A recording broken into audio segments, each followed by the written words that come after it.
প্রিয় মুক্তিকামী ছাত্র জনতা, আমরা দেখতে পাচ্ছি যে আমাদের এই অভ্যুত্থান এবং বিপ্লবের পরেই দেশে অরাজকতা নাশকতা করছে ফ্যাসিস্ট এবং তাদের দোসররা। আমরা দেখতে পাচ্ছি যে বিভিন্ন জায়গায় এখন গোলাগুলি চলছে, মন্দিরে হামলা হচ্ছে এবং নাশকতা ও লুটপাট করছে। আমরা মনে করি আমাদের যে ছাত্র নাগরিকদের অভ্যুত্থান তাকে নস্যাৎ করার জন্যই পরিকল্পিতভাবে এই ধরনের ঘটনা ঘটানো হচ্ছে।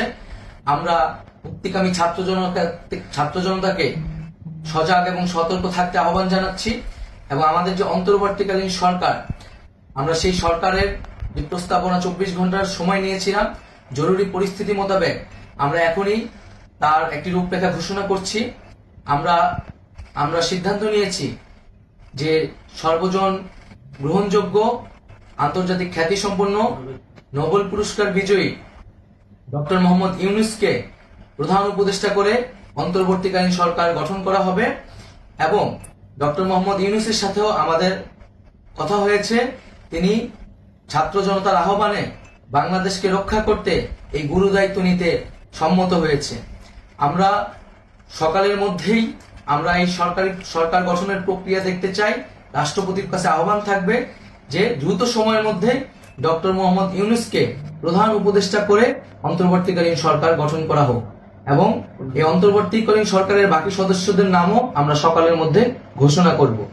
প্রিয় বন্ধুগণ, দেশে যে অরাজকতা চলছে, মানুষের জীবনের নিরাপত্তাহীনতা চলছে, সেজন্য আমরা রাষ্ট্রপতির কাছে আহ্বান জানাচ্ছি দেশে আইন শৃঙ্খলা পরিবেশ ফিরিয়ে আনার জন্য দ্রুত সময়ের মধ্যে কার্যকর ব্যবস্থা নিতে হবে এবং আইন শৃঙ্খলা বাহিনীকে সহযোগিতা করার জন্য মুক্তিকামী ছাত্র জনতাও রাজপথে থাকবে এবং অন্তর্বর্তীকালীন সরকার গঠন না হওয়া পর্যন্ত মুক্তিকামী ছাত্র জনতাকে রাজপথে থেকে তাদের যে অভ্যুত্থান, সেই অভ্যুত্থানকে রক্ষা করতে হবে।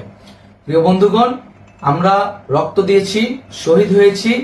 আমাদের যেই প্রতিশ্রুতি একটি নতুন বাংলাদেশ গঠন করার জন্য, সেটিকে আমাদের অবশ্যই বাস্তবায়ন করতে হবে এবং অবশ্যই ছাত্র জনতার প্রস্তাবিত সরকার বাদে কোনো ধরনের সরকার কিন্তু মেনে নেওয়া হবে না।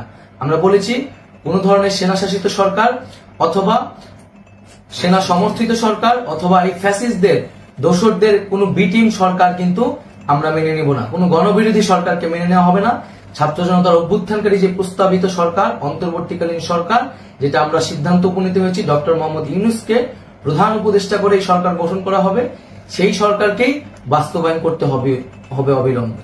আগামীকাল সকাল থেকে সকলকে আহ্বান জানাচ্ছি রাজপথে থাকার জন্য এবং আমাদের যে সাম্প্রদায়িক সম্প্রীতি এবং রাষ্ট্রীয় সম্পদ রক্ষা কমিটির ঘোষণা হয়েছে বৈষম্যবিরোধী ছাত্র আন্দোলনের নেতৃত্বে, সকল পাড়ায় পাড়ায় এলাকায় এলাকায় সেই কমিটি পাহারায় থাকবে। আমাদের সংখ্যালঘু কমিউনিটিকে আমাদের রক্ষা করতে হবে, রাষ্ট্রীয় সম্পদ এবং এই দেশকে রক্ষা করতে হবে আমাদের।